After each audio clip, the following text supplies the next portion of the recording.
Kapag hindi nagkaisa ang minorya, nababasag ang depensa ni VP Sara. Sa gitna ng impeachment laban kay Vice President Sara Duterte, lantad ang bitak sa Senate minority. Sina Senador Jinggoy Estrada at Senador Alan Peter Cayetano ay nagsasabing susunod sa proseso. Si Senador Robin Padilla ay tahasang mag-ooposisyon. At si Senadora Amy Marcos mismo ang nagsabing wala pang napagkakasunduang posisyon.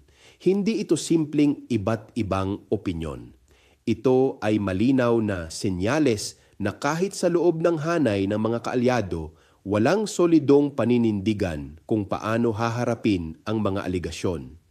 At kapag ang depensa ay hati, mas lumalakas ang panawagan na ilatag ang ebidensya at hayaang ang proseso ang magpasya. Para sa mga sumusuporta kay VP Sara, ito ang dapat pag-isipan. Kung matibay ang paninindigan, bakit hindi buo ang hanay?